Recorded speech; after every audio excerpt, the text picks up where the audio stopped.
We will call this meeting to order at 7 o'clock on Monday, August 15th, the year 2022. And first of all, we have some consent agenda items. Let's see here.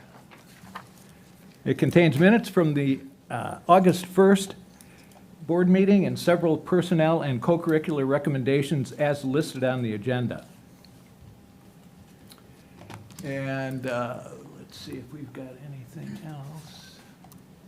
I also have some personnel items unnecessary for vote, so I would look for a motion to accept the consent agenda as presented. I'll make that motion. Thank you, Bruce. Go ahead. I'll second it. Megan? Mm-hmm. All those in favor, please signify by saying aye. Aye. Opposed? Motion carries 5-0. Okay. On to public comments. In accordance with School Board Policy 167.3, the McFarland School Board welcomes public comment during regular meetings. The board will accept public comments via individuals who are physically present at the board meeting, who are participating in the board meeting virtually, or who have sent an email to the board president or superintendent in advance of the meeting. Please note the following. Register. Participants are required to register their intention to participate in the noticed public comment portion of the meeting upon their arrival at the meeting, and shall begin their comments by stating their name, address, and group affiliation, if and when appropriate. Topics. Participants shall address only topics within the legitimate jurisdiction of the board. The board members will not directly respond to comments and may only take action on topics that are on the published agenda. Time. Participants are asked to limit their comments to 5 minutes in duration. Written comments will have a word limit of 250. The portion of the meeting for public comments is limited to 60 minutes unless extended by a vote of the board. And decorum. Participants shall direct all comments to the board and observe reasonable decorum. Okay, at this point, Angie, do we have any public comments for this evening? We have not had anyone register any public comments prior to the meeting, and then at this time, if you would like to make a public appearance by speaking to the board, please utilize the Q&A portion found at the bottom of your Zoom window. In the Q&A, we would ask that you type your name, address, subject of interest, and whether you have discussed this item prior to the meeting with either a district administrator or President Howery. After submitting the information, I would then transfer you over to speak to the board. We can give them a minute to register if anyone wishes to.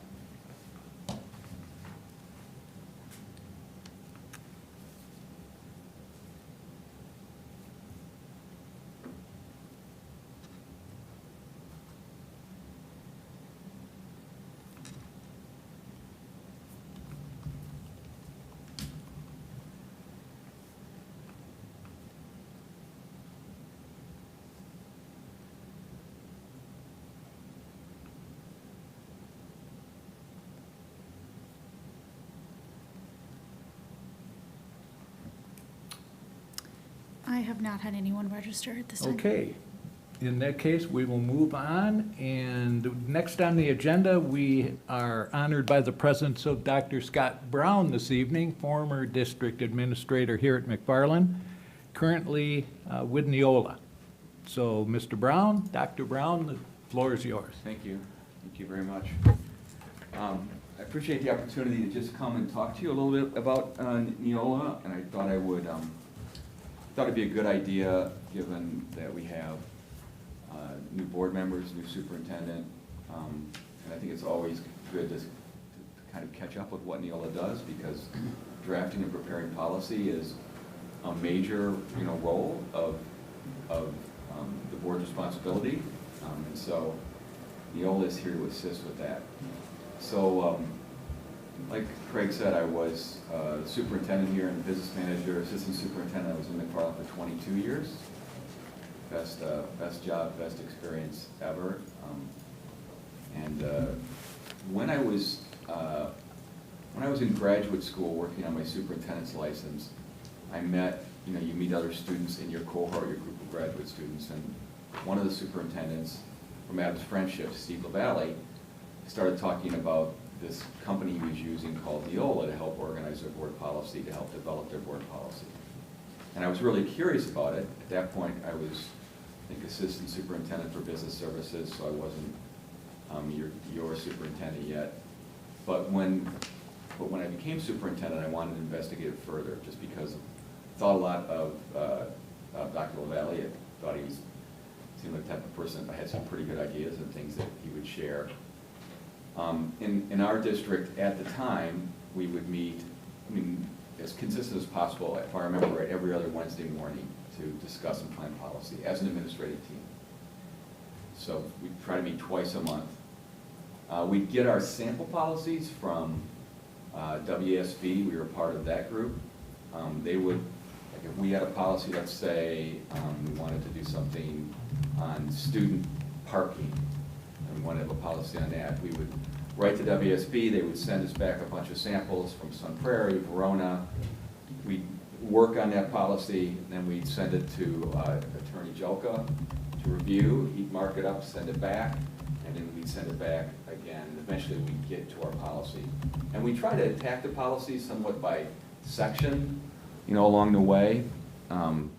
So we would look at, let's try to do this year these sections of our policy. So, and that's pretty typical of how districts would do that. So what I liked about Neola, the way that Steve explained it to me, was that, first of all, one of the things I liked about it was it seemed like it was going to be a lot more efficient. I mean, when I became superintendent, at least once we had policies that were outdated that I didn't even know were supposed to be updated, because I hadn't caught the change in the law and no one had reminded us of that. So that was a concern. The second concern I had was that the legal fees for doing it the way we were doing it were probably running, in those dollars back then, depending on how many we were doing, between $20,000 and probably $25,000 a year. So it was an expensive process, because you as a district are doing all your own policy work. Obviously, we as administrators, we're not attorneys. And the board, maybe I think we had 2 attorneys on at that time, but they weren't school attorneys. So we took a look at Neola and ended up going with them. I never intended to work for Neola. I actually worked after I retired for Edgewood in their superintendent training program, and actually ran that program for 3 years. But when Neola approached me, I enjoyed the work of Neola, and I thought, with all the classes I taught, the School of Finance, I would always present it as, an efficient, cost-saving way to get good board policy done. So that's why your district is a part of it. You don't, if you ever leave Neola, you don't lose your policies that you've done with them. You have to keep their copyright on them, but it's not like this is a service that would vanish. You could convert over to the old way of doing it again, or to a different service.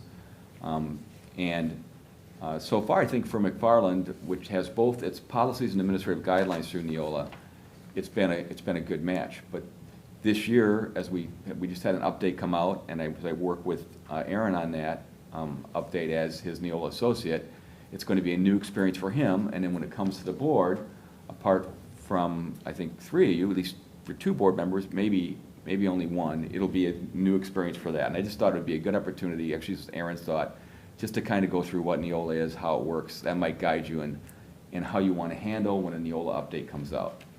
So let's start with the basics. Neola stands for Neola. It used to stand for Northeast Ohio Learning Associates. And what it was, in Ohio, are you all familiar with CESAs, what CESAs do in the state, where groups of schools will combine together to have a service performed by a CESA.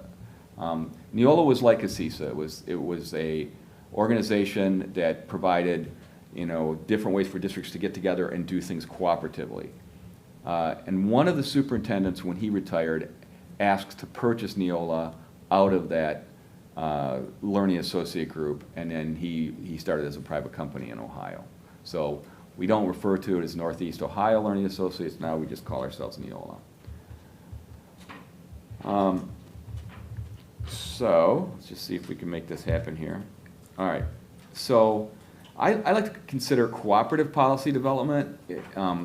Neola has over 1,600 school districts in 6 states. They've been in Wisconsin 30 years. You were about, I think, somewhere around the 100th district to sign up for Neola. And we now, I think, have 305 out of the 435 districts use Neola in this state. So literally almost three quarters of the districts use Neola in Wisconsin. And I'll be presenting to 2 districts, one tomorrow night and one the night after that. So it typically in the states where Neola has gone, they'll end up with pretty much all the districts eventually, just because it works, and I think there's a lot of good reasons for it. Hopefully, it's that we do a good job as well. Is there competition out there? I mean, WSB a couple times talked about merging with Neola because a lot of states that sponsorship, but at that point, they had they had a person that was doing it, they had a whole group.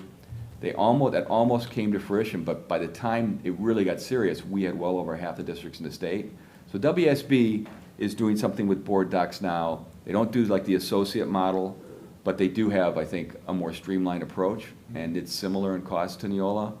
But at this point, I think, like both the districts I'm presenting in Tuesday and Wednesday, Lodi and Economowoc, are switching from WSB, or will switch from WSB if they go with Neola. Okay. So I think, as my dad used to wait hours for, fish fries. You ever go to a good fish fry place, it's like your Schnala, right? You can't get in, right? You're a good restaurant. And I was always frustrated, why can't we just go someplace where there's no line? And he would always say, well, you want to be where the cars are parked. And I think that's kind of how I would describe Neola. Most of the cars Sure. are parked with us, so. Great analogy. Right. Interestingly enough, the policies are done by Davis and Kilthau and Renning, Lewis, and Lacey. So Shayna Lewis, your attorney, is a part of our policy development. Then in addition, we have a staff counsel at Neola, and then they have national attorneys that work on like the policies for discrimination and Title IX, the ones that apply over all the states that are really a national type policy. And then in addition, for many years we worked with Boardman and Clark, which used to be Lathrop and Clark, and Mike Jelka has direct meetings with myself and Steve LaValle, the person I mentioned earlier. He's an associate now. So we really work with Boardman and Clark because it's just an efficient thing to do. They also have a lot of districts, so if we have major changes, we'll run it by Mike as well, although Mike does that just as a service to his clients and a service to us, so we don't put something out that then all of his group's districts go. We want to write that a little bit differently. We try to get it all the same. I don't know if you know this, but if you ask 2 attorneys to write the same thing, it's usually going to be different. So the efficiency of this, if you just look at it for a moment, is that those law firms are writing policies for 302 districts or so in the state. So that makes it a pretty efficient model when all of us are paying a little bit to make that happen at the same time. We partner with Board Docs. I know you all use Board Book. You don't have to be a Board Docs member. We pay for just the policy section of Board Docs. That's included in your cost. And I think unless Board Docs has changed, the way you do it now with Board Book is probably a lot more cost effective than if you went over to Board Docs. But the only hard part is you have two places where people have to look, one place for policies and one place for meetings and agendas. So everything now on Board Docs is pretty much paperless. So, I mean, I'm not going to, this obviously is not a sales meeting, but I want to at least inform you, we continue to grow pretty dramatically. I think there are a couple reasons. For McFarland, it was to really reprioritize their board and administrative time. And in McFarland, it started with us going with Neola, having those same meetings on Wednesday, and then it would go to a policy committee. But eventually, I think the administrators said, just let us know if there's something that affects us or that we need to know about. So that was part of my role. And then the board said, let's just do the policy meeting with anybody from the board who wants to come prior to a regular board meeting. And then eventually they got to a point where they, I think, thought, we really don't very often, find fault or disagree with what Neola's recommending, and we're kind of a part of a big group where we're all recommending the same thing. And Neola never really recommends a lot of wordsmithing because you end up then, when we have updates and things, with not having the same sort of template language that you originally developed the policies off of. So eventually, you just went to a model where, I believe, where they just come to the board twice. And that's something you can continue to do. There are other options on how you can be informed about it. But the way it will work at this next update is I have a time already on my calendar that Aaron has signed up for. I'll get your policies all prepared, and I'll show you how we do that in a minute. And then he would come to you with the policy update packet. And at the first reading, if you have any questions, then we try to answer them, but either before the first meeting or between the first reading and the second reading of the policies. So I think a lot of the changes are just because your administrative time is limited. Board members have a lot going on depending on what's sort of happening throughout the whole district. And then there certainly are a lot more interest in changing laws and rules. It's interesting, one of the updates that we had, I didn't even hear about it, but I now looked at it because I had a client ask me about it in more detail, but there was a law signed that all students and parents now have to be informed, just like we did with concussion protocol, now with sudden cardiac arrest. Oh, yeah. So that hopefully would come down for a district that's not in Neola, like through something from the WIA or something from the School Board Association. Someone would tell you to update it.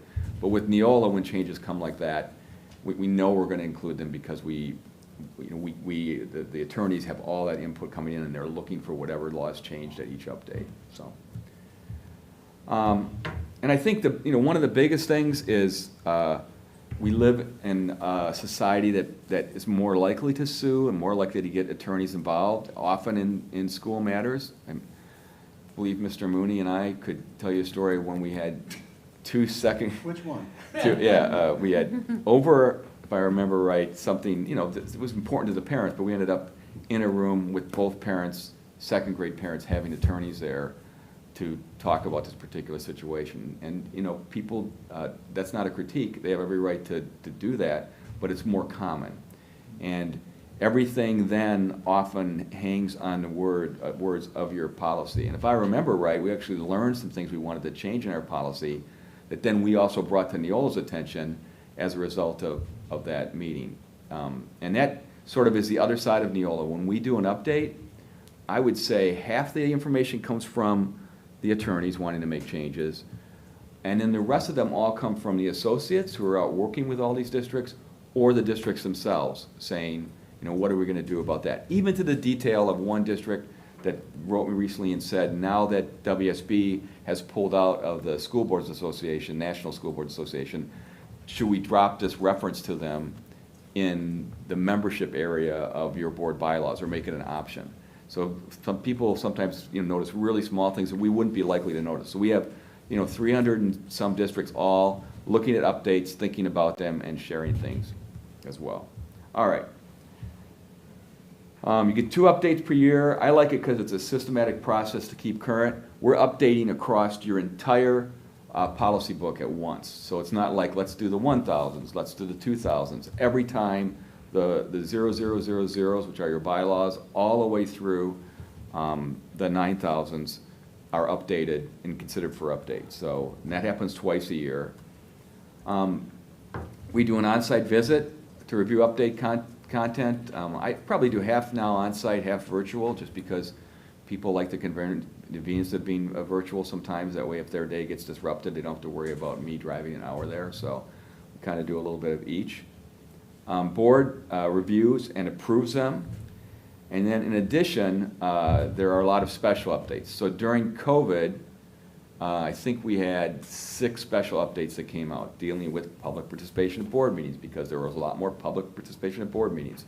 We dealt with pandemic planning, board meetings being held virtually, right? And then in addition to that, in one board meeting of one of a Neola district, somebody was caught on Messenger talking to another board member and talking to community members while they were actually serving in the meeting. So Neola put a choice in their policy that the board could vote on themselves to say, we don't do that.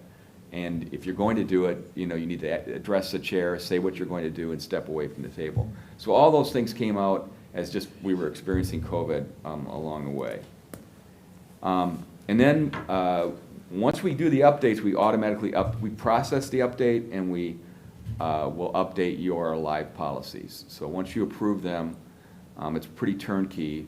Neola has a bunch of people who do nothing but process policies for 1,600 school districts. We send in what your changes are, and then it goes from there to be made active. They store and retire all your policies, so they have all that stored, and you have access to that as well, so that you can double check to make sure they've done their work correctly. No two Neola districts would have the same policies, because when you draft, you have lots of choices that you can make. They're going to be similar, and some are probably more similar than others, but every district has some of their own custom policies too.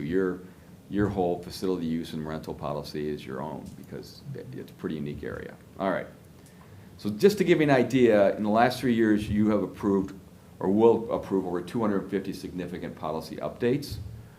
The non-discrimination harassment policies were updated through a special update. The Edgar Financial Series, the Supreme Court decision in Appleton was a special update. Title IX, there were multiple COVID updates, and these are some of the other ones that came along. They made a change in the sex offender law. There was more flexibility given for school choice. You can look over here. I won't read the list, but this just gives you an idea of some of the things that have come up. One thing I do want to mention, though, I don't know how I did that. Oh, look, at the very bottom there, bottom two things. In addition to what you see, there also are generally about 20 technical corrections that are word changes or just things that the attorneys have said, this does not have to go through a board. It doesn't change the context or meaning. So that's something new that Neola's added like in the last 2 years. So those will go through Aaron directly, and then we prepare a sheet that Aaron can share with you if you want to see what those are. So you can get a list of what they are. And then the second thing is, we have a direct pipeline into WMCF, which is the school media group.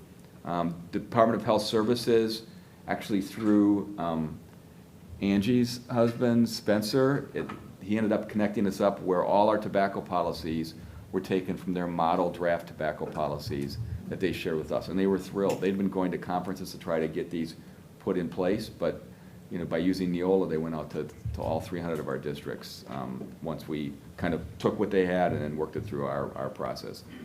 And then we have the School Nurses Association, works directly with us to critique our health policies. And they're probably the hardest group to please. I'm just going to tell you right now. The School Nurses Association reminds me of like, every time I go to it, reminds me of when you go and to a faculty meeting in a school, where like you'd come by to see the high school staff and they were all upset about something. That's how I felt at the School Nurses Association. They had a lot of things that we could do better, which you'll see if you look back that we've improved a lot of them. So if there's any school nurses watching, just save your public comment for next board meeting when I'm not here. It'll come right after the closed session with the school nurses. All right. So this is just kind of a summary of what we do. You have access. Even though you've drafted, like just today, Melissa asked whether she could see a copy of AG 25, 21, which was, what was it about, Melissa? Copyright. Tab. And we have the Wisconsin Policy Local Update. And the update that we're about to do is Policy 31.2. And we have the policy update and we have the technical corrections. So if I click on this, and this is what I would do prior to meeting with Aaron, I go down through this update, don't feel like you had to read all that, I copy all the policies in the draft, I choose the book I want to put them in, which is the policy manual, hit select book, and this is what happens. So now we're going to go look at your draft area. And in your draft area policy manual, it has brought over a copy of every policy that's being updated, a copy of your original active policy. And at the same time, it brought over the update. So we can see, and other information, like just for example, like the definitions change fairly often. And this time it's a pretty minor change, but it's just to say that an administrator is not just someone who reports directly to the district administrator or superintendent. It could be someone who's employed by administrative contract. That might mean that an assistant principal is actually reporting to a principal, but still is covered under the definition of administrator. So that's pretty fine-tuned, right?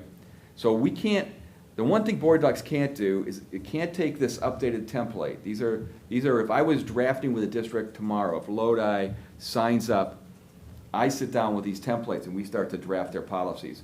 All Neola can do when it doesn't update is to update those templates, because you made selections that somebody else didn't make in your policy, and there's no way to merge it without comparing the two. So what I do before the meeting with Aaron is I open on one screen this template, I open on the other screen a copy of your actual definitions, and I merge the two together using track changes. And what that ends up looking like, so this is, oops. Did I just shut off screen sharing? I did, okay, hang on. What it ends up looking like is this. I got it. Just have to grab it right there. So this is Walworth. They just did their update. So you can see when it comes to definitions, now the prep work's been done. I've made a notation that said that there's no choices, because for some boards, where they take it through a policy committee and they have trouble getting through it all, I think it's good to identify which ones actually have a choice and which ones don't have a choice. So in the case of definitions for them, I added the employed as administrative contract, and then added a technical correction, and otherwise that's the total change. So this is now their own policy. So then the board approves this, and we send it in to Neola Production, and they update your policy. They retire your old policy to the retired policies, and then in an area that you can't see, they keep track of everything that you've submitted, every update that you've submitted. So that's the way the updates work, and this is what you have to consider. You're going to see the same list, only with your own custom policies and parliamentary authority. Here's the choices, the new choices in this one. Right now, you follow the Robert's Rules procedure for small boards, because if it was large boards or like the formal rules of order, you'd be standing up to make motions and standing up to second, where small boards is a much more casual. You don't have a parliamentarian. In small boards, your board president or anyone he designates is a parliamentarian. But sometimes, this came about as a result of COVID, there are meetings where the board president maybe doesn't want to run that meeting, feels like they need some outside expert to kind of keep order, so partly so they can participate more. Second of all, so if people start shouting things out or whatever, you have someone to sort of help bring order to that. And generally, that would be someone like Shana Lewis. She's been a parliamentarian at least once in a meeting that I was at here. So they made a choice to allow the board president to do this. This is the bylaw. And then they didn't want to put in that upon request, each board member will be provided a copy of the rules of order specified in this bylaw. They just felt like that's just something that they could ask for, but they didn't want to actually put it in there for whatever reason. That's the choice that this district did. A lot of my districts are putting it in there, so it can kind of go either way.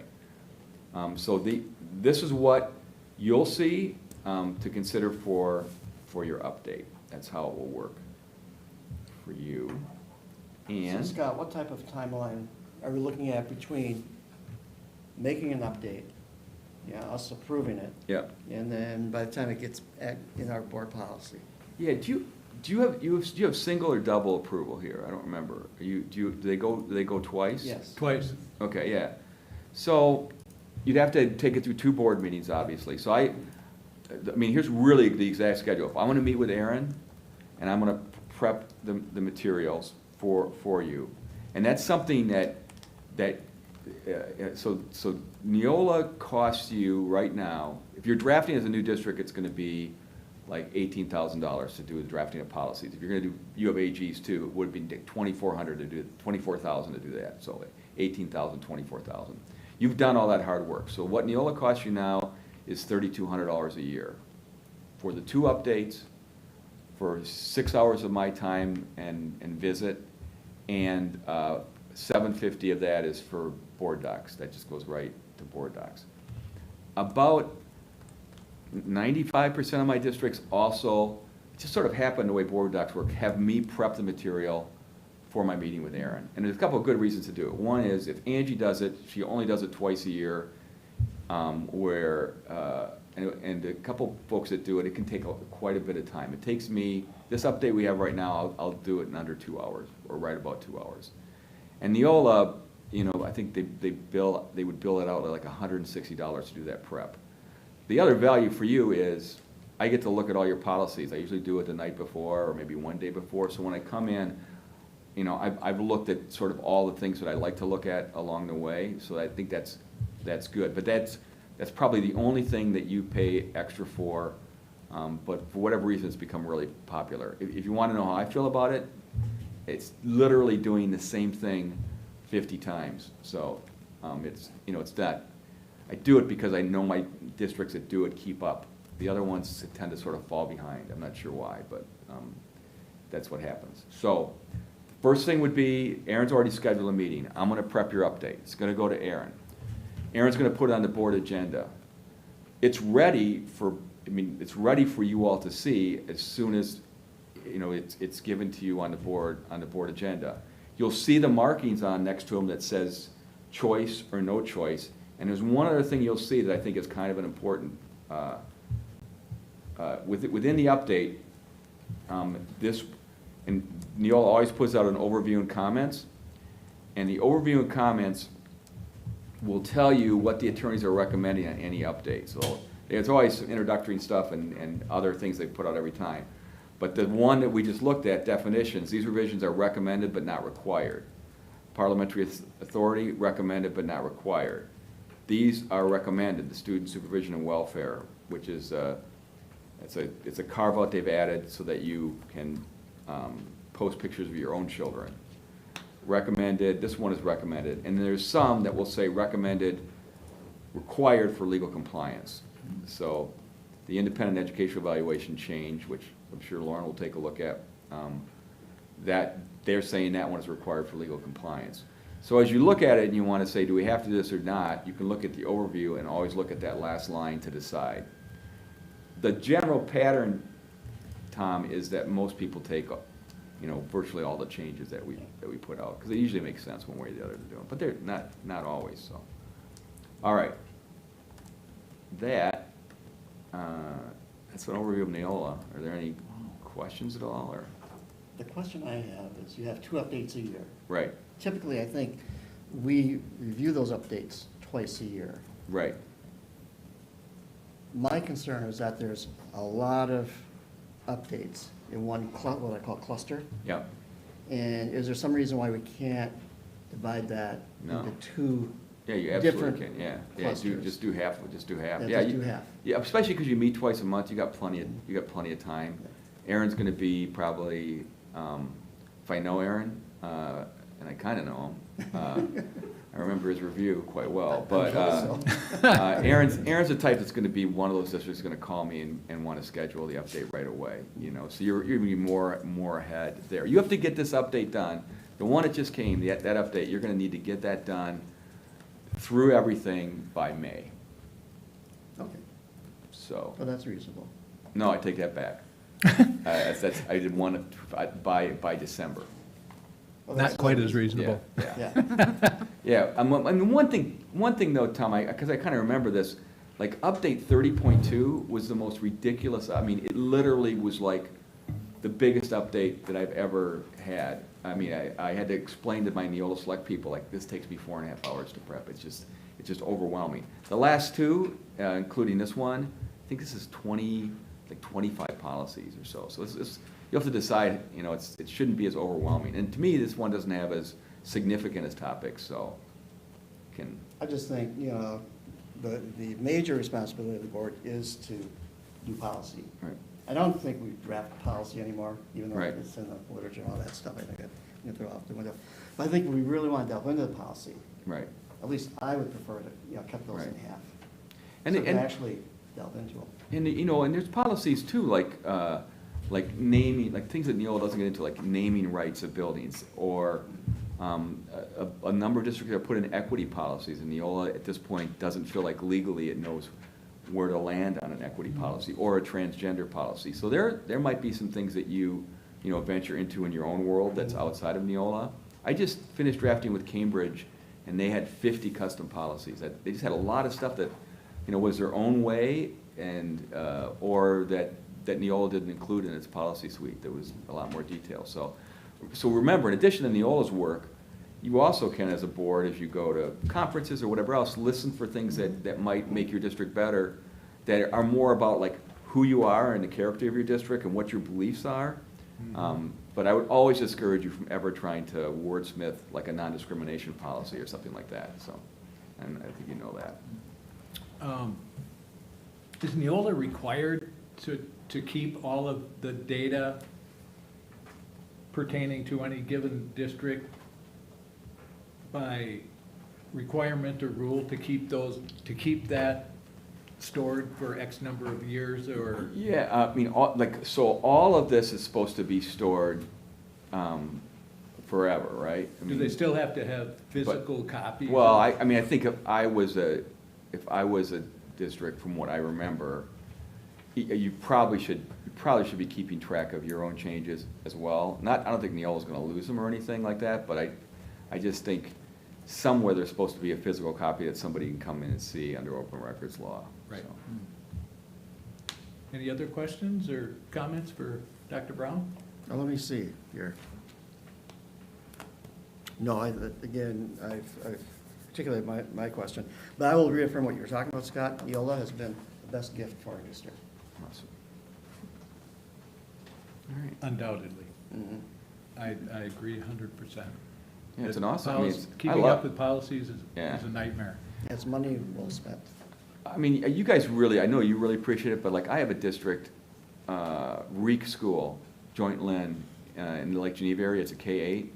It has 55 students and 30 open enrollment students, so it has 85 students. The person there is the principal, the superintendent, the director of instruction, the director of student services, like all in one.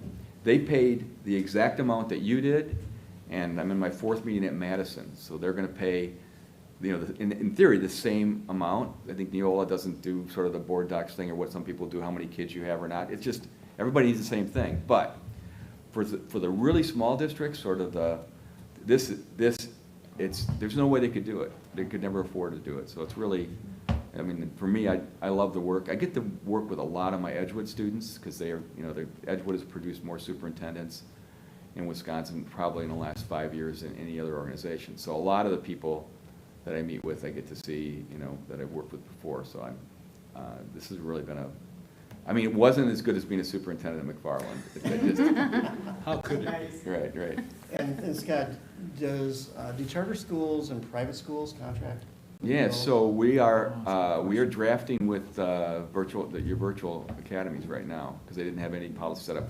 We do Florida virtual schools, which is the largest virtual school, I believe, in the nation. We also do Miami-Dade, Detroit, Columbus, Cincinnati. So it's kind of, they do really large districts, and then they have Reek School with 40 people. So it's kind of an interesting model. I wish I'd have thought of it, actually, but because So if Wisconsin has 302 schools yeah, with Neola, do you know how many you have nationwide?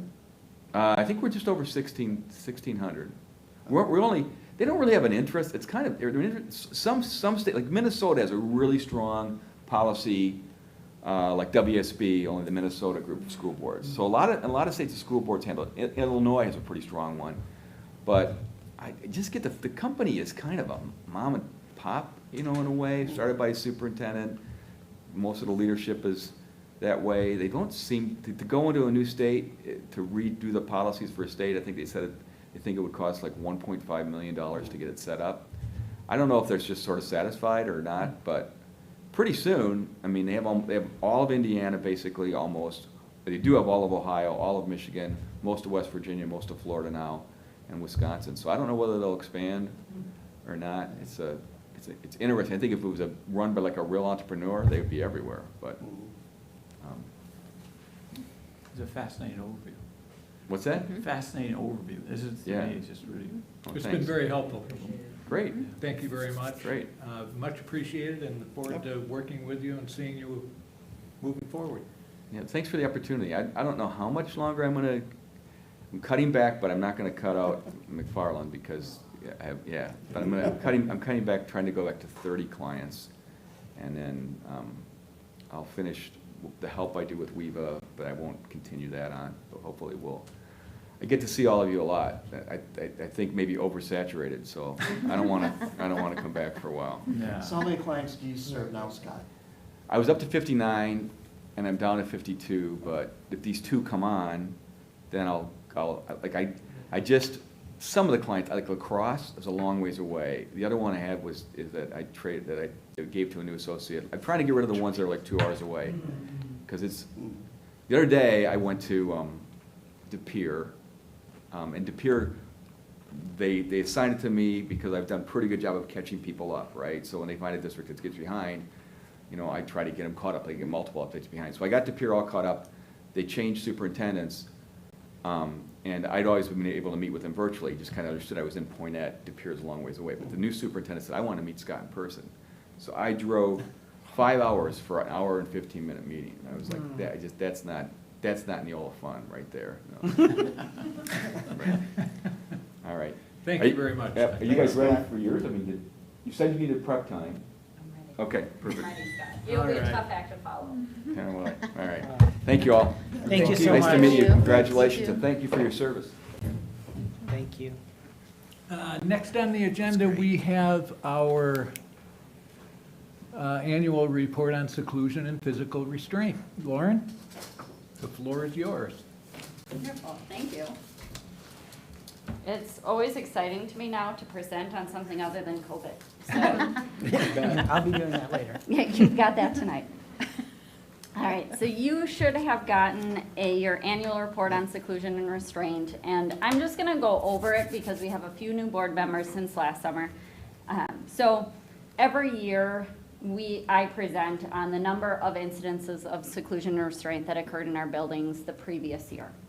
In 2019, the state changed some of our requirements and reporting requirements, and really what we can and cannot do in our school buildings. So for this case, physical restraint is a restriction that immobilizes or reduces the ability for a student to freely move their torso, arms, legs, or head. So any number of, any one of those, it doesn't have to be all of them. So me holding a student's hands and not letting go would be a physical restraint.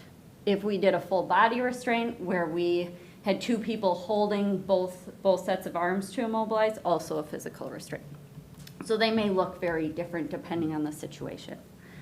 Seclusion is the involuntary confinement of a student apart from their other students in a room or area where the student is physically prevented from leaving.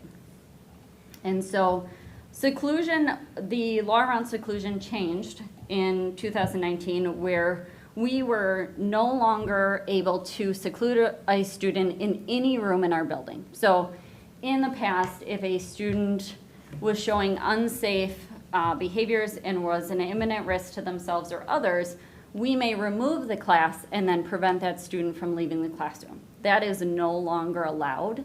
We are only allowed to seclude a student in identified seclusion rooms. So the rooms have to have nothing in them and no lock on the door. So just kind of, we have at least one room per building, except for at the high school level, which are identified as seclusion rooms.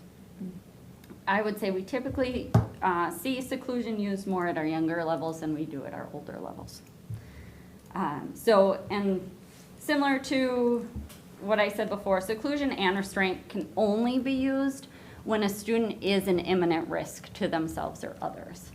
So it is really the last resort that we will ever use in our buildings. So if you, kind of on the second page of this report, this act also prohibited mechanical or chemical restraints, which we, at least in my time here, have never used. So the mechanical restraint, sometimes there's some confusion around busing. So we are able to add a lock to a student's seatbelt that would prevent them from unlocking their seatbelt. That is not considered a mechanical restraint because they could still freely move around. But they just couldn't get up out of their seats. And then for our students who have an IEP, this is also a change, was that if an incident of seclusion or restraint happened twice in that year, the IEP team has to meet. So that was different. It used to be just at some point in that child's education, if seclusion or restraint was used, the IEP team had to meet, but they never had to re-meet. So in this case, it is the second time in that year. So teams are meeting much more frequently to make sure that we have the proper supports in place in hopes of reducing the incidence of seclusion and restraint. The other major change was around notification and reporting requirements, that we are now legally obligated to let families know if their child has been secluded or restrained within 1 business day. And I will say in our buildings, we let them know that day. We are going to let them know as soon as possible. And that is not a change for us. That has always been the case. If there is an incident, we are contacting families that day. Now, it may be, right, if we don't get a hold of a family, a different story, but we are reaching out. The other change is that the actual written report has to be sent to families within 3 days. And it used to be that families could request the report, but we didn't have to send it to them. So I don't think I've ever shown this report, but this is the actual seclusion restraint report that our teachers will fill out if there's an incident of seclusion or restraint. So on that first page, it tells, all the information of what occurred, where it occurred, and then documenting if the parent was notified, when they were notified, and then a lot more information about what happened, right? What led up to the incident, what was that imminent risk we are documenting, what was the student's behavior during the incident, and then after, right? That calming after. So that is all documented, as well if there are injuries. So if there were student injuries or staff injuries given during that time period. So all of this is tracked, and then this form actually gets sent to the parents. The other piece, if you flip over this form, it is a way for the team that was involved in seclusion and restraint to meet and document and debrief what happened. This is a new, I will say, we were ahead of the curve.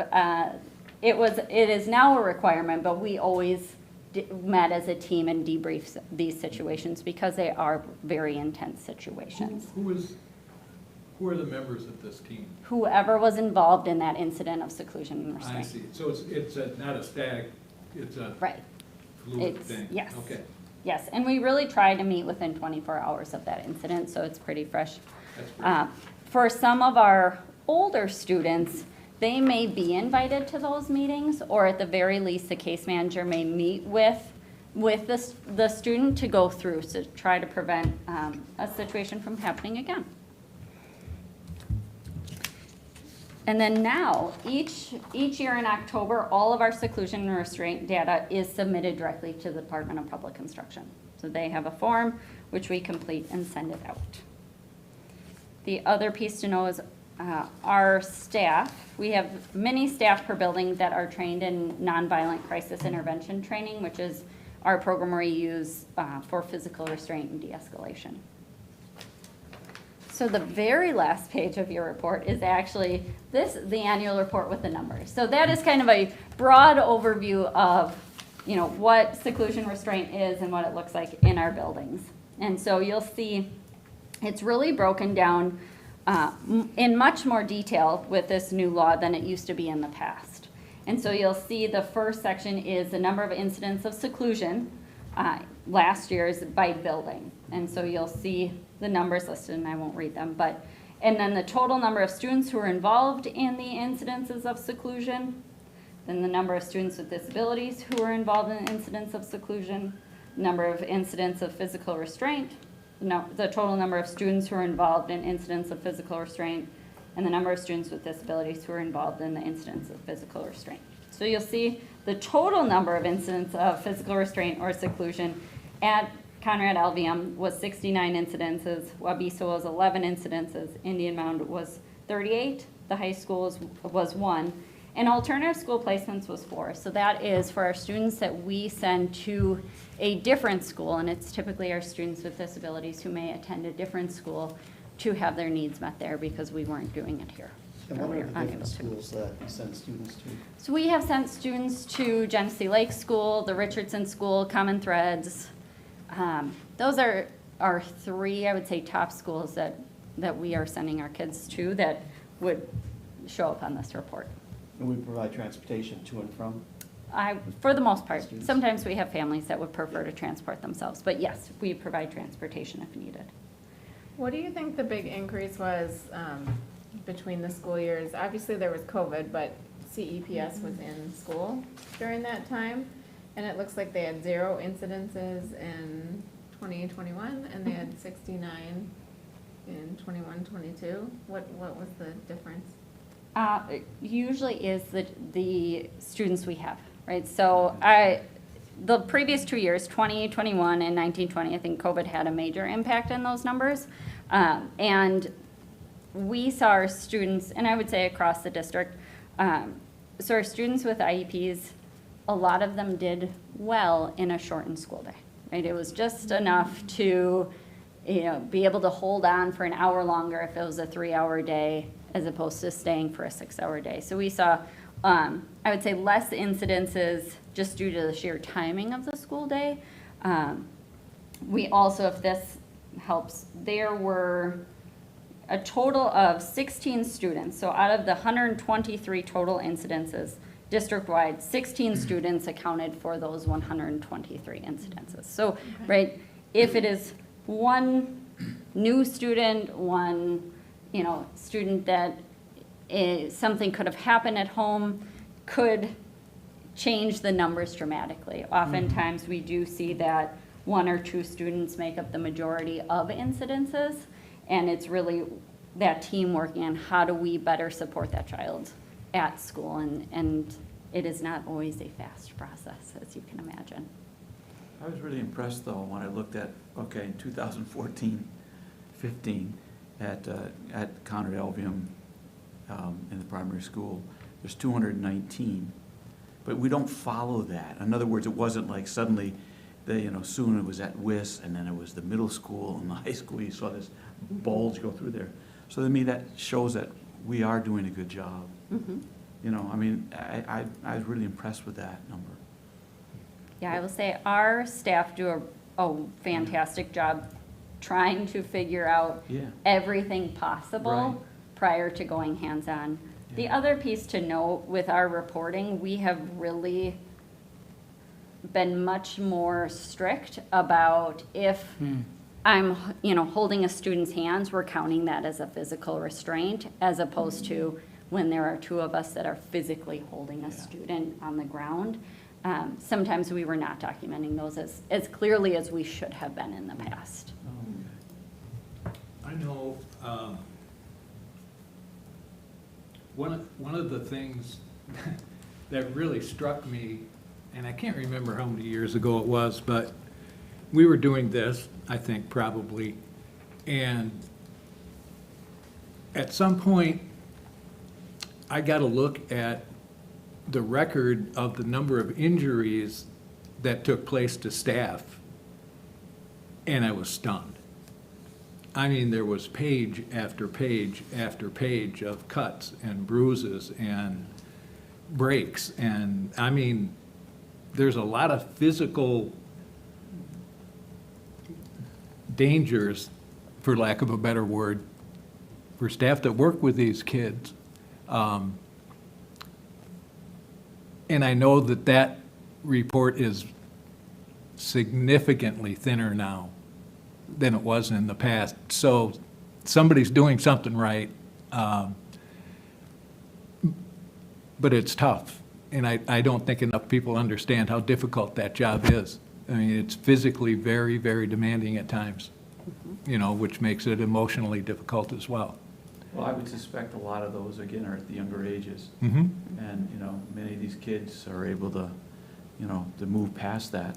Yep. By the time they get into high school. No, I believe it. That's It's- wonderful. It's just such a critical piece of our Yeah. district that I think, people need to be reminded how difficult that job is.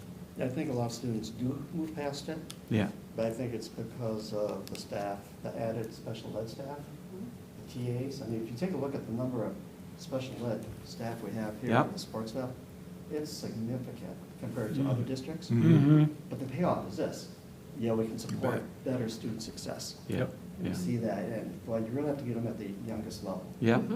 To start shaping that behavior. But I do have some other questions here. You talked about mechanical restraints, like on the school bus. How do you differentiate between someone that rides the regular bus versus the special ed bus? I use those terms. There wouldn't be a distinction, right? So a seatbelt or a lock on a seatbelt, we could use on either bus.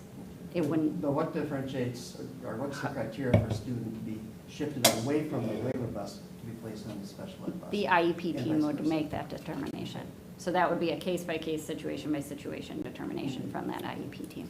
And who's responsible to complete this form here that you handed out? Is it one person, or? It's really the team that was involved. Usually, the group will meet and someone will say, I'll take notes.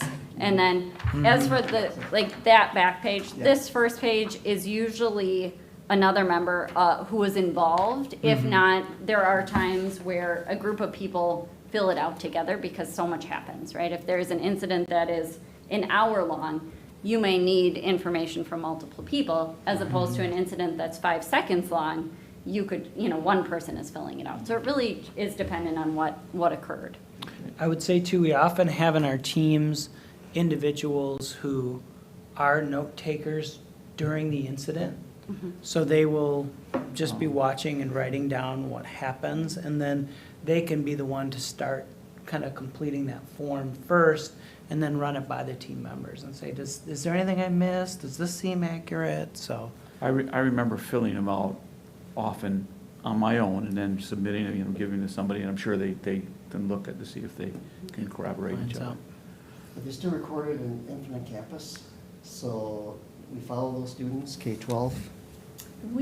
I don't think we've ever put, at least in my time here, Tom, the actual seclusion restraint forms within Infinite Campus. But not the I do form, just the disciplinary referral. incidences. Oh, yes, so a behavior referral would be put in, so that is documented in Because there. I know when we take a look at potential expulsion of students, we typically have that information in the record, Yes. so that's good. And then what about, when there is an incident? Because I've witnessed incidents, I've been involved with them. How do you provide time, some downtime, or counseling to those staff that are directly impacted, yet they have to go back into the classroom and teach? I will say, Tom, right, I don't always see the incident as it occurs. So I would say oftentimes that would fall to the building principal to know what has happened. And if it is a significant incident, the building principal is usually reaching out to me. Okay. And so I can go to the building and check in. I receive copies of all of our seclusion restraint reports within usually 1 to 2 days. And so if I notice there's a student who maybe is, a couple incidences a week, I will go in and check in with the teacher and just to make sure if there's anything I can do to help. And I think that's good, because the teacher is a core person, because it's the homeroom or whatever it is, a classroom, where frequently it starts. Yes. I would say that's an area where I feel proud that we have grown, is not only checking in with people, but not giving them a lot of choice. The fact is, our teachers will say, and the staff involved will often say, I'm fine. I got to get to this class. And so often we have to be ones kind of like pulling the player off the field, just say like, oh, you need to sit out for a few plays, and that's what we often have to do. The same with those forms about injuries. It's often us going to a staff member saying, no, you need to fill this. Oh, I'm fine. Right. No. That you was need to always fill an this. issue. Fill this out, and it's, because they just don't wanna, seem like they can't handle it and put a burden on somebody else. I don't need to fill that out, it's but- fine. And I agree, it's part of that, but it's part of the time also. Yeah. It takes time to complete those. There is some, as you can imagine, some of our teachers think that, right, when there's an incidence of seclusion restraint, that they personally missed something, right? There was Yeah. something they could have done, so there's some guilt there too, that, just checking in to make sure, right, you've done nothing wrong, we did what we could do for the student, and whatever happened, we can grow and make some changes next time, and so that it doesn't happen again, or the frequency is reduced, or whatever it is. Great discussion. And I think maybe it bears repeating it, that, as you said, we get just the gross numbers. We had this number of incidents. I think it's really critically important to understand that a handful or less students can create a blown-up number of incidences. So it's not necessarily that we've got a whole bunch of behavioral problems running all over the schools.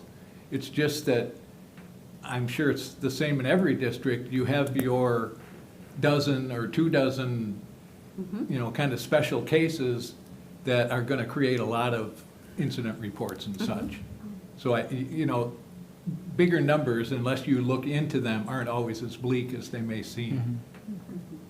And I think it's important to remember too, that in these situations, that also includes people that are a danger to themselves. Yes. Sure. So, and self-harm is something where, we may need to intervene physically to protect themselves from themselves too.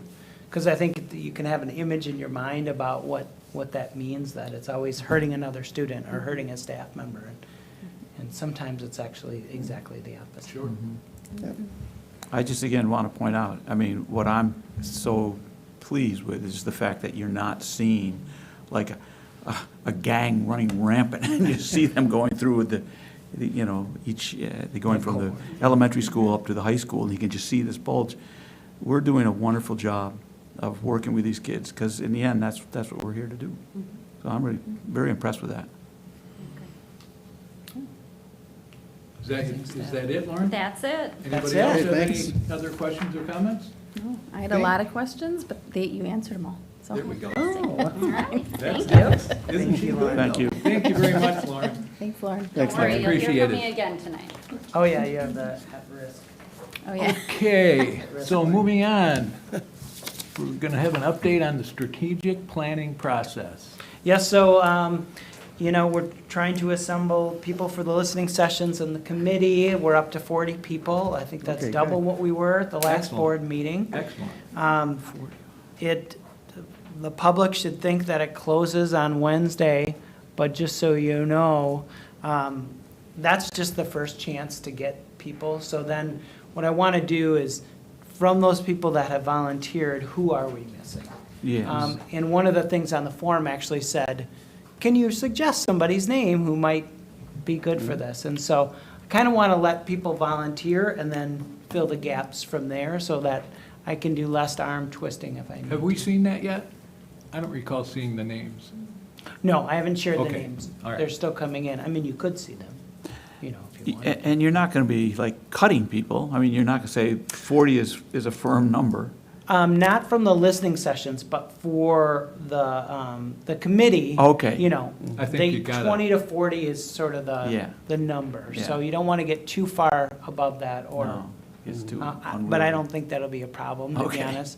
Because it is a significant commitment, Yeah, it is. It's 2 sessions of a day and a half, so.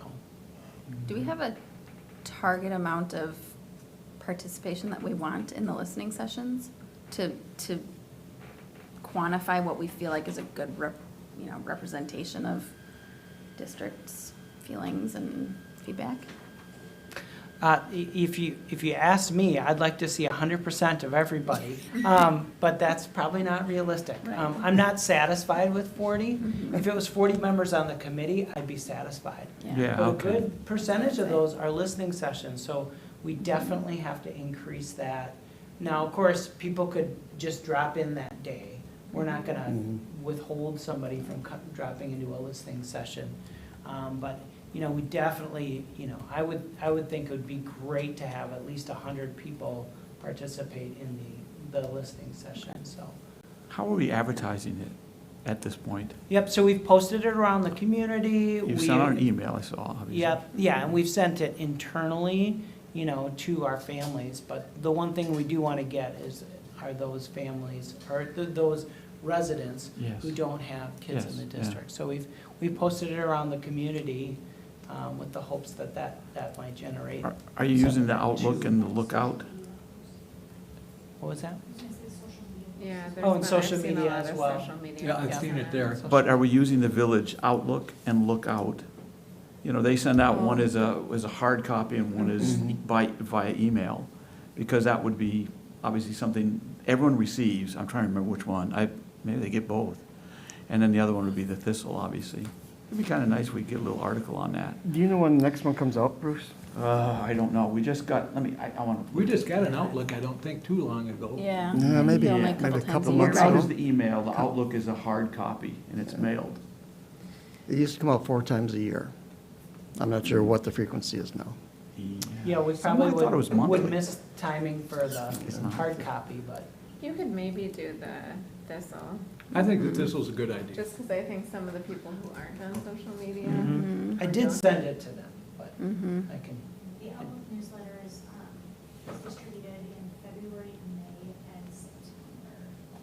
3 times a year. That okay. was really Well, fast that you September. found I that. would get- it's a little Impressive, push. Angie. Yeah, she just knew that. She just knew that. She contacted a source That's right. quickly. What about, Yeah, we can definitely. Good for you. I can get back in touch with the Thistle and say, hey, you know, or even the the, Thistle, you could please post that, please? Thank you. I do know they watch the board meeting, so. what about the community calendar that is posted on the village? I know it doesn't reach all of our constituents, but, because people can get text message alerts there. I mean, it might not reach the people who aren't on social media or aren't on computers as much, That's but, great. yeah, you can just add events on there. Yeah, why don't we maybe we'll just reach out to the village and just kind of brainstorm their ideas too. Mm-hmm. I would really suggest that. The library would be another place just to post things. Is there? Yeah, okay, good. But, It's a but very from, attractive from my flyer. perspective, I'll be looking at composition of committee members, hard to reach folks. The disconnect. Oh, for sure. Disengage. Yeah. I don't think Yeah. those are gonna come forward. I think those are gonna be. We have to go ones to that them, We though. have to Yeah. go to. We have to go to Yeah. them, even if we have to knock on doors. We did that with the referendum. Mhm. Yeah. You really do need to get out and course. seek them out Yes. in order to make sure that they understand that there's a number of resources out there that they can get. Well, I'm just pleased that, Aaron, you've talked about doing that already, so I mean. Yep. So that's good. We will have a lot of families in our buildings coming up, so there'll be some opportunities That's to true. supply drop-off and things like that too. Because we have great attendance for those things. Good. Parking lots are full. And even on picture day. Because most of them, Good point. parents usually come with their kid, unless they're high school students. So that might be another A little flyer in there. venue to advertise at least. Yeah. Because that'll be coming up pretty soon, if we haven't already done. But I am Next concerned week. that we get, Next week. you know, the members of the community who don't have children, Mhm. who in that sense have gone like, okay. That's 75 or 80% of our Yeah, population. and, you know, I mean, that's where I think, again, the word will get around after the first listening session too. And that's why if they're not the first one, so be it. They make, you know, one of the later ones. And we do have the senior department at the village hall. Yeah, and they reach out to the seniors. Exactly, Senior So that might be outreach. another contact, yeah, because they have contacts. yeah. That's great. And even going out to the Scotland Village. I mean, many of them were McFarland residents now. Right. And they had kids go through, and now they're certainly, seniors, and they may be interested. There might be a bulletin board in their community room out there. Mhm. And the good news is we did build in a window Yes, for this type of additional Yeah. effort. Had this somewhat Foresight. arbitrary deadline, so Yeah. we have a couple weeks to do these, Mhm. so I appreciate all the ideas. This is good. Yeah. Anything else? Not with that. Well, we will move right into the district administrator's report in that case. Just a couple quick things. The recognitions, I know that I send some things out to you each week. Some celebrations. The one that is really top of my mind right now, and it's just a coincidence that Melissa happens to be here, but just so impressed with our onboarding of new staff and the amount of time and effort that goes in to prepare our new staff to join our district. A lot of work is underway, getting them ready. The new staff have already had access to some online learning modules that they're doing as part of their onboarding process. And then next week is when we get together to kind of connect them with their mentors and with the district. It's really impressive. Our mentoring committee, which is longstanding, very strong group. They were in this room just a couple weeks ago planning that event, just top-notch staff. And then the people that choose to be a mentor and just want to give back to the profession. But that comes through Melissa's amazing organization, as well as Jess and Serena, who are important members of the DTL, Department of Teaching and Learning team. So just wanted to celebrate them and remind you that you are, of course, welcome next week when we welcome our new staff on Tuesday morning. Are the new staff also coming to the Wednesday morning, all staff? Yes. Yes, they do. Okay. Yeah, they don't have any choice. You have to listen to Aaron twice. They get to, yes, Oh, but man. I've been told to be concise numerous times by many people in this room. And retirees come as well, I mean, don't we? We invite back? Yes. Yeah, Yes. which is also You one of bet. the things that's, really I enjoy. You get to Yep, wear the your invite two just hats went out that today. Yes, it did. The welcome back letter, I was told not to send it too early. Yep. So I didn't, And because I that's, wish I would have gotten it earlier. yeah, see, well, that- you're retired. No, it's my fault. It's my fault. I should have known. It's your, I may go back to our cabin next week, and I told Aaron, I said, this is terrible. That'll be probably the first one I've ever missed. no, it's okay. It's not Aaron, gonna I would be just good. like you to reiterate what you were talking about as far as the mentors in the district. I Yeah. mean, they have been priceless. Yeah. And we talk about retaining teachers. Yep. And sort of that onboarding piece, but also just connecting with the veteran You bet. teacher. I mean, you can't say enough about it. Mhm. And I know, usually at the end of the year, they evaluate their experience with mentoring, first year, second year.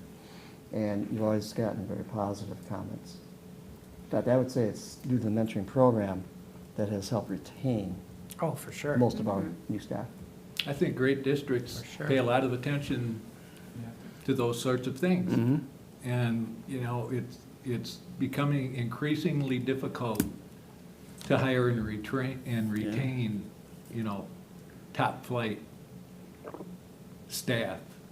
So anything extra that you can offer a person over and above what most districts offer, and I know our mentor program is top shelf, it's a great advantage. It's been a great coup to the district, I think. Well, and I think the neat thing about it, having been here for 15 years, is we had a great program before, and it's continued to just get better and adjust based on the needs of our staff. And so now we have, Mark Hoyer and his role with new to the profession staff. That was an addition. We're compensating people better. The quality of the training that they receive is just amazing. And it's been revised based on things that people are learning in the profession, so, yeah, it's good stuff.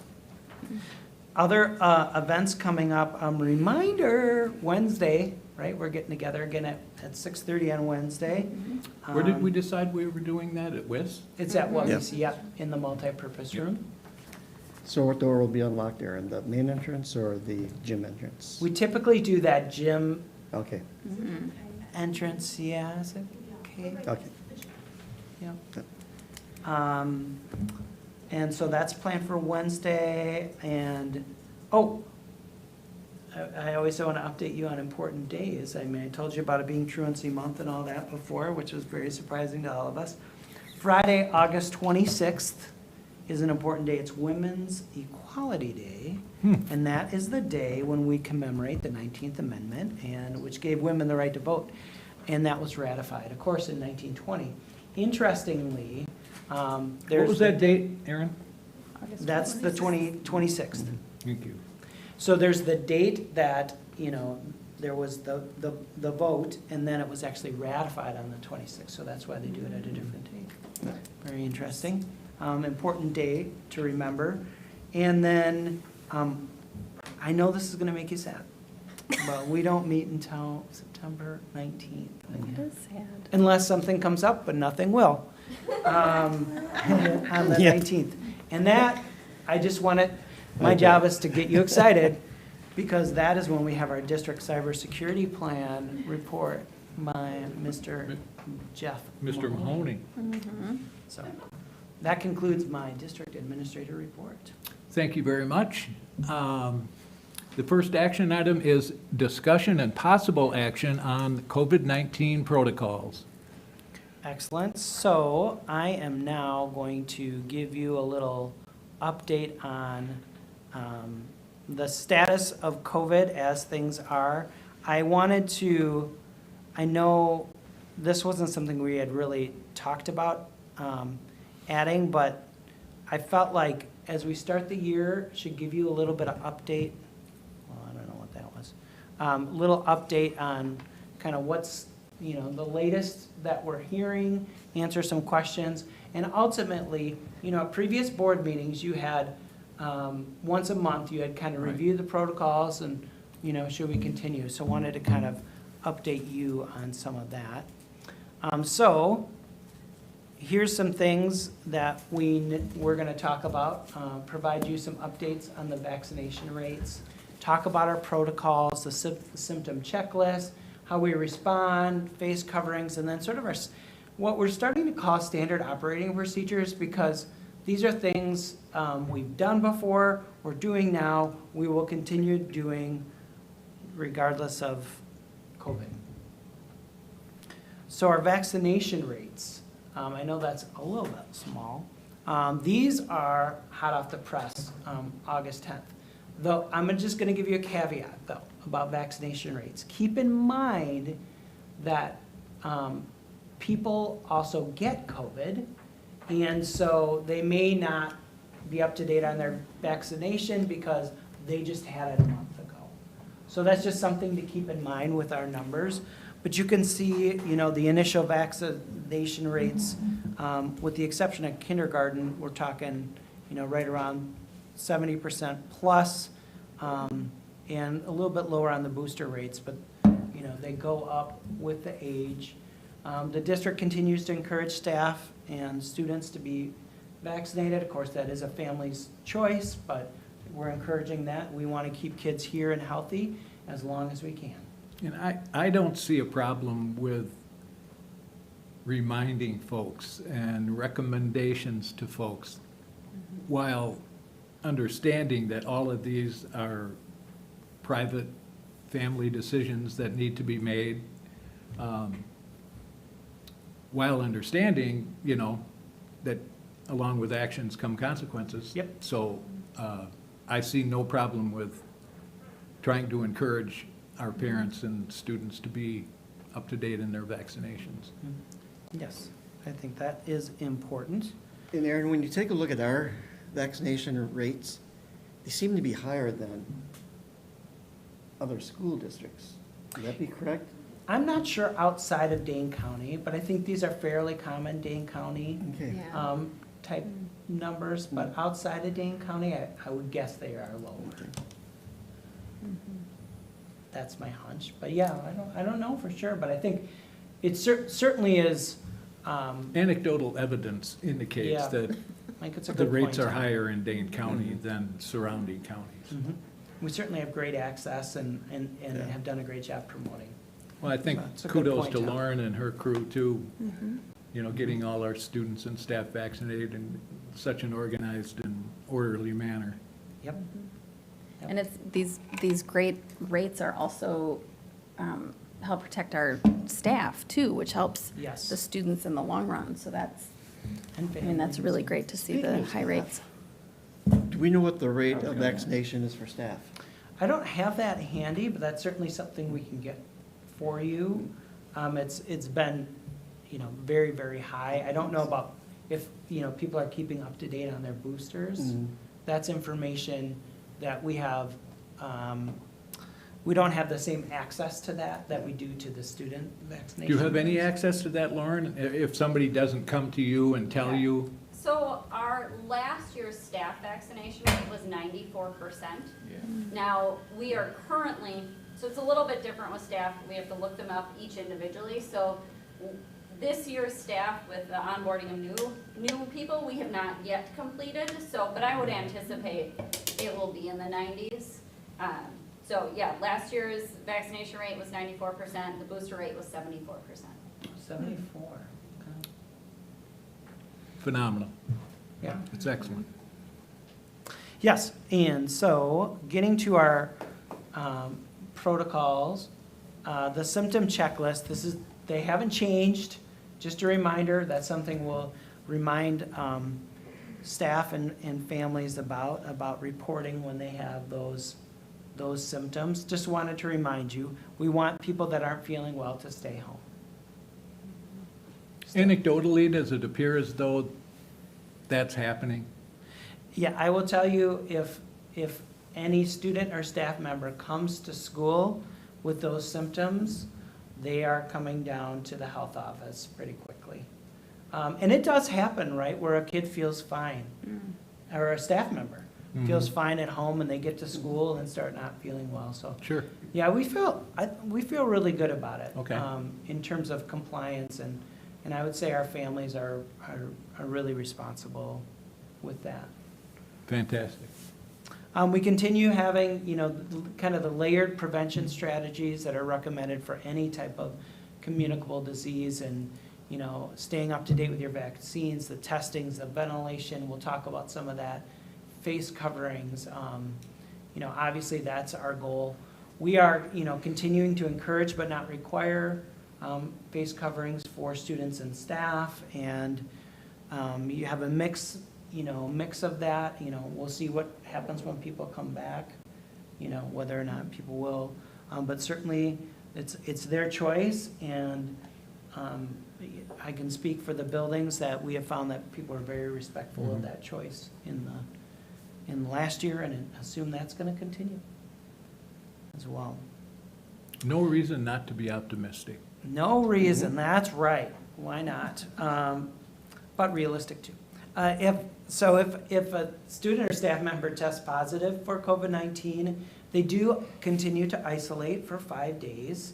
And then in days 6 through 10, they strictly mask. So when we talk about what strictly mask means, that means outside. That means when they eat lunch, they end up eating lunch with other people who are positive. And as a building administrator who would show them this place to eat, and I would say you will not be alone, you'll be eating with other people who are also positive, because you can't get more positive. And middle schoolers appreciated the humor. But it's a truth, that, and actually it became, I can see for the middle level, I don't know about the other buildings, but they actually kind of thought it was kind of neat to be in this special room. I don't know. But do parents feel? Is this getting sent out to? I would Once add, we, I would add isolate for at least 5 days from the onset of symptoms. add the detail of that. Yeah. Yep, I certainly can do that. Maybe we can even be doing that right now. Or you'll have arguments from people. Yeah, just the clarity of Kate would know. what we're saying. Kate's the Yep, expert because there. right, because sometimes you don't test positive till later, Mhm. but it should start from your onset of your symptoms. Good detail. And, you know, we currently don't contact trace for school and low-risk athletic exposures. We do send out a notification, K-5, and always, of course, notify Public Health Madison-Dane County of all positive cases. And we review that to look for in-school transmission. You know, of course, you can never say for sure 100%, but we don't know of significant school-based transmission Right. throughout. We've been very Is Dane fortunate. County that still way. a high? They are right now, As of today, yeah. They're back to high? They're back to high. They were high and then medium and then Oh, back, okay. just back to All right. high. Yep. Yeah, and they expect it to kind Fluctuate. of go up and down. Mhm. I think I thought their website was actually pretty helpful in terms of saying, why are we going back and forth between the two?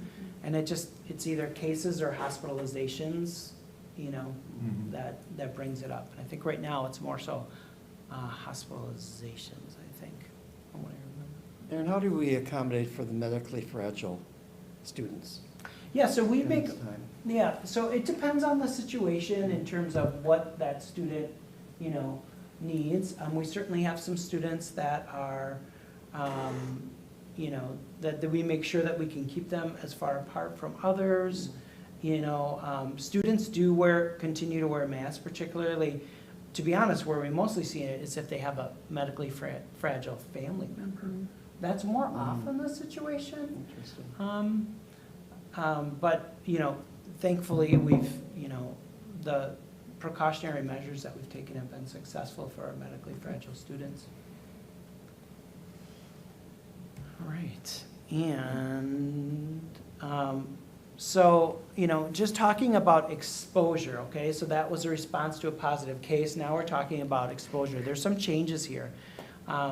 They may still attend school as long as they're symptom-free, even though they may have been exposed, but they need a mask for the full 10 days. If they are unable to mask, then they need to quarantine.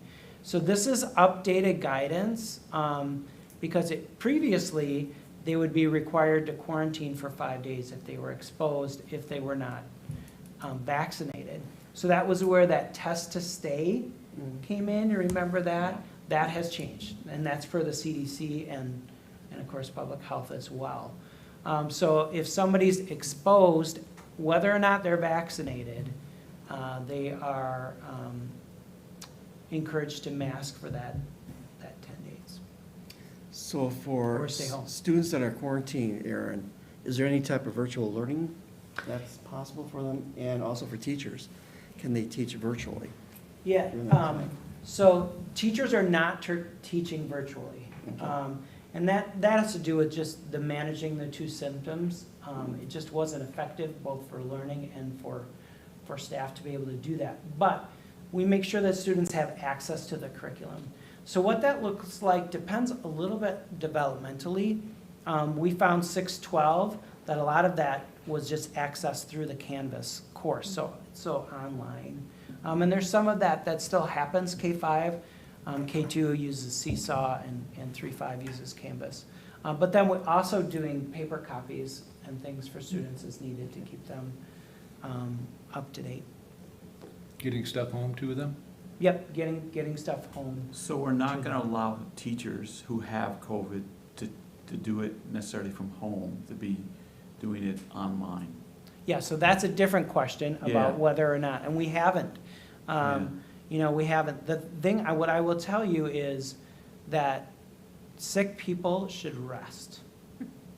You know, and so that's really been the message that we've taken is if you have COVID, stay home and rest.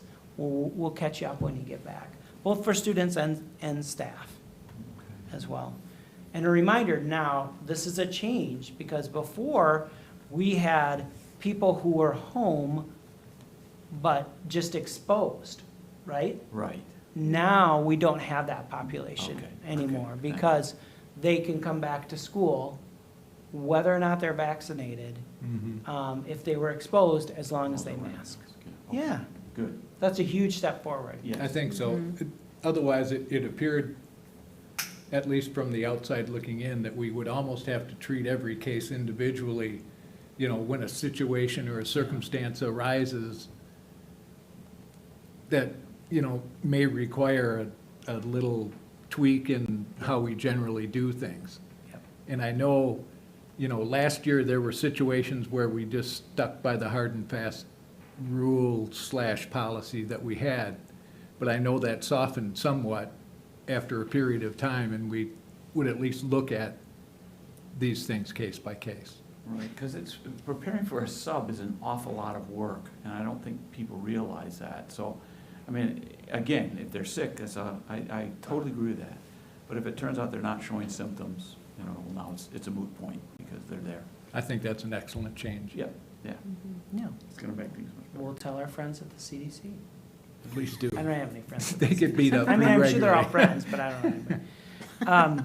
So here's some recommended changes. So a reminder, you know, we're talking about our protocols.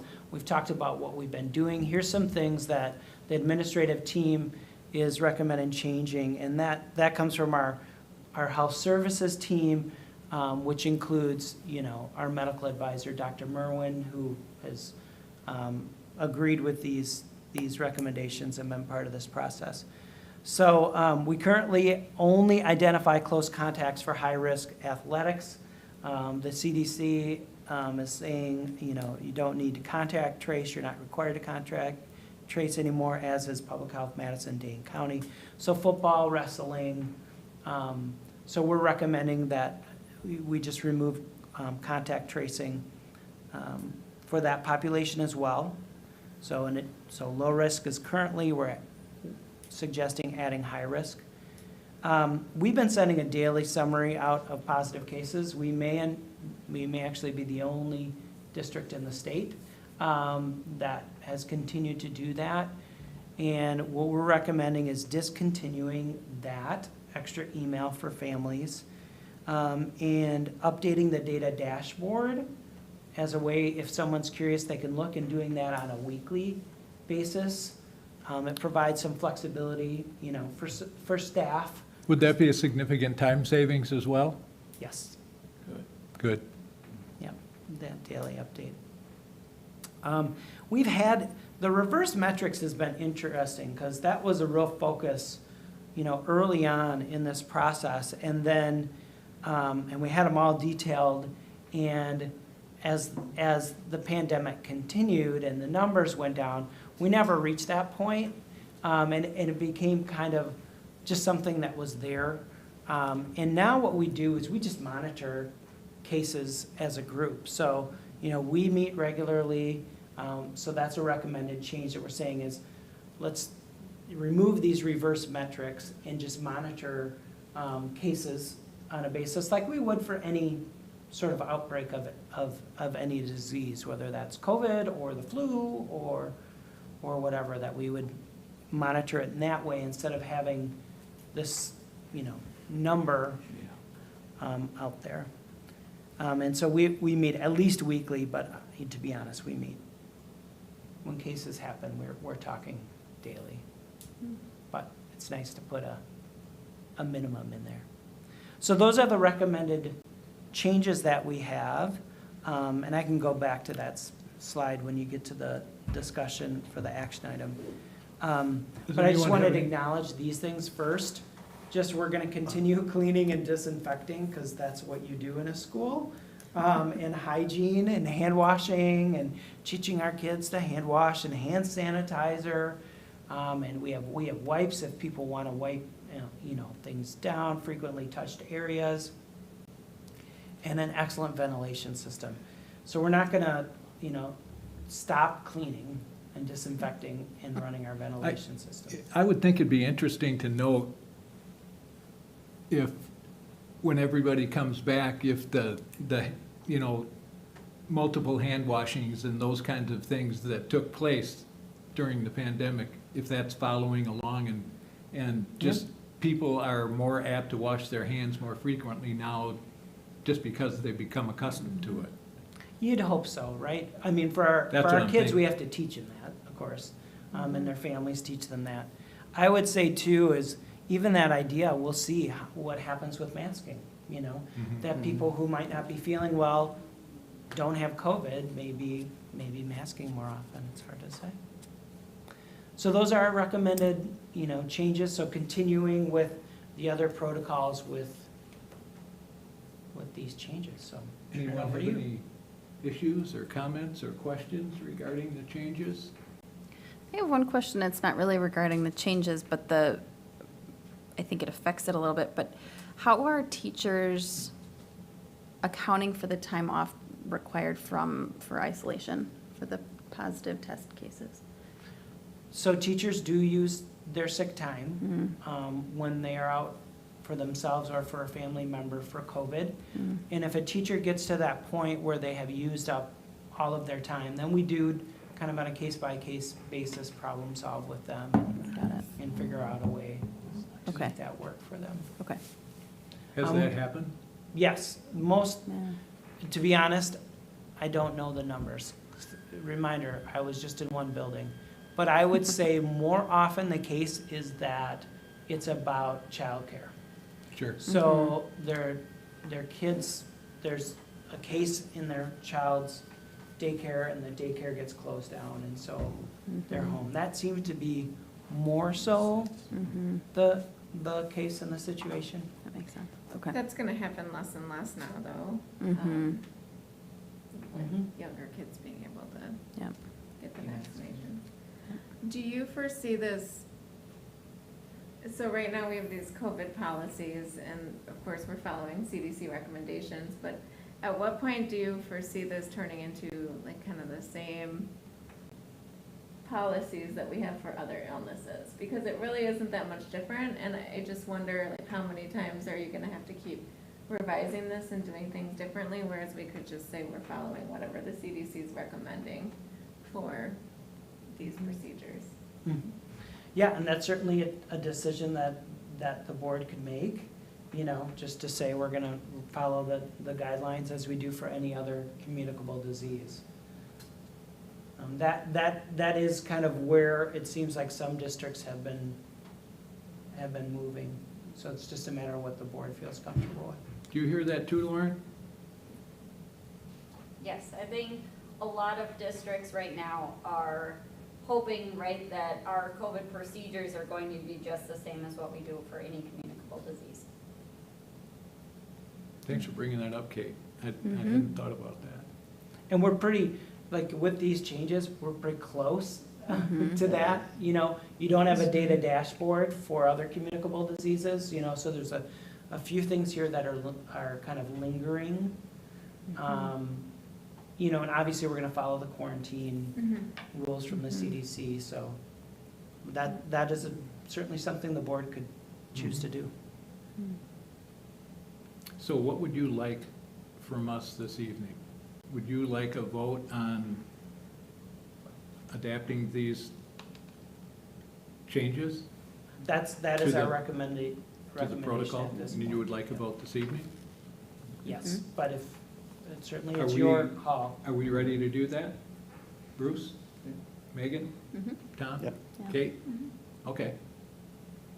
So, I would look for a motion to accept the changes made to the COVID-19 protocols as requested by administration and the health team.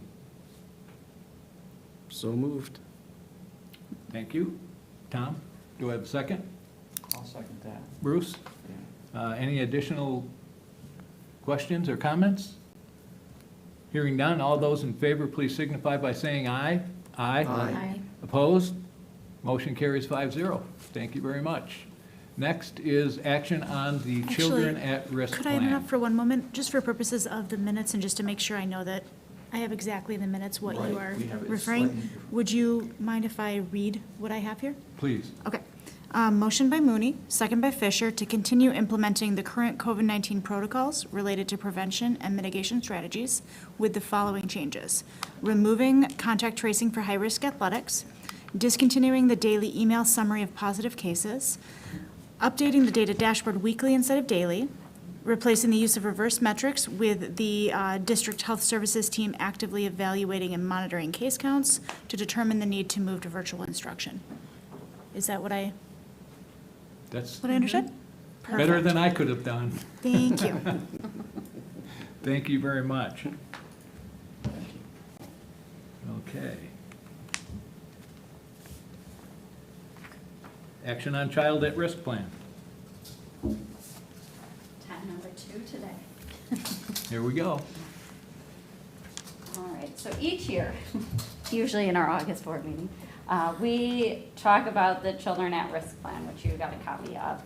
This doesn't have major changes year to year. There are just some changes, but, so each year, the board approves a Children at Risk Plan. So this is really the district's plan to try and prevent students from not graduating or dropping out of school. So we outline what we do by building to really try to encourage students to have more success in school if they are not having success. Now, in your packet on page 2, which is, I think, technically page 4, has the actual definition of at-risk. And so I always point this out because the actual definition of at-risk is very strict, and we typically don't have a lot of students that meet that actual definition. So this year, I believe there are 20 students who meet that those requirements, but in your whole packet, there are different activities and different supports by building, and each student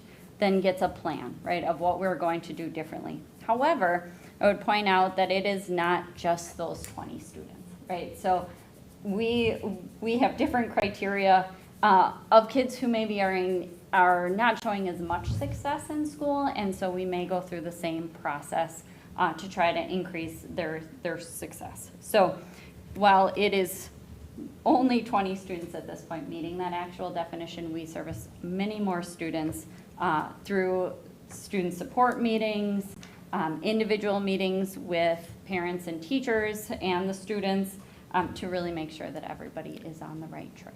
Do we have a specific staff position for at-risk students? Yes, there is an at-risk teacher at both the middle school and the high school. Okay. And high school, I believe, has 2. Mm-hmm. They didn't always. We have increased our Yeah, no, FTE there. 2-3 years ago.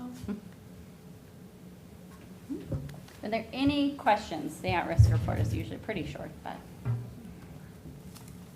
Anybody got anything? No, thank you very much.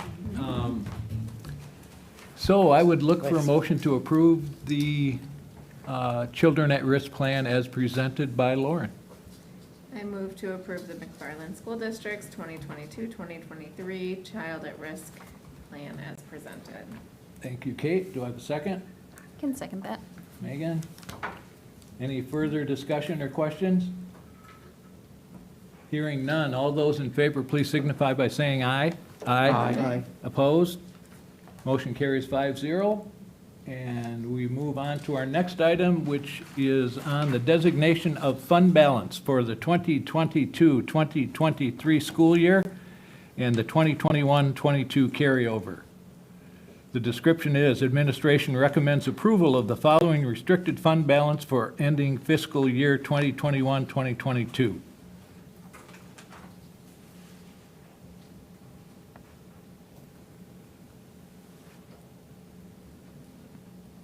Is there anything that, It's, it's the annual formality. Yep. So that we can carry over those funds for our fund balance. correct? Any questions, comments on? So just to bring it to layperson terms, basically we're moving the restricted fund balance to unrestricted? Is that what that's doing? No, moving it to different Different designated funds. designations, maybe? Okay. Yeah, so we're taking last school year's unused funds, and we're carrying them over, but then there's restrictions on what you can use those carryover Right. funds for in 2022-23. Okay, and that's So these we're- 4 listed Mm-hmm. items? So they actually are just staying as the same of what things they can be used for? Like the designation staying the same? So, okay, got it. Any other questions? Thank you for asking. Mhm. Okay, I would look for a motion to approve the restricted fund balance for fiscal year ending 21-22. I'll move to accept the administrative recommendation to designate certain 2021-22 unused funds to restricted fund balance for the 2022-23 school year for a total of $496,614.15, which Okay. represents the sum of the attachment. Thank you, Megan. Do I have a second? I will second that. Bruce? Any additional questions or comments? The only question I have, Aaron, is that amount, 419,000, is that typical from year to year? And I realize it might fluctuate. Is there a range that, You know, I'd love to be able to answer your Yeah. question. I have no idea. I'm just curious. I can check on that. Okay. And find that out for you. Okay, anything else? I'm kind of curious too. Mhm. Okay, hearing none. All those in favor, please signify by saying aye. Aye. Opposed? Motion carries 5-0, and I would look for a motion to adjourn.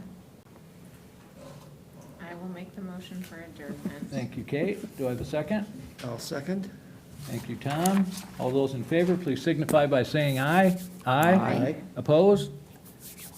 Motion carries 5-0. We are adjourned at 8:47 PM. Thank you, one and all. Thank you, Excellent everybody. job this evening. Thanks, Craig. Thank you, Lauren.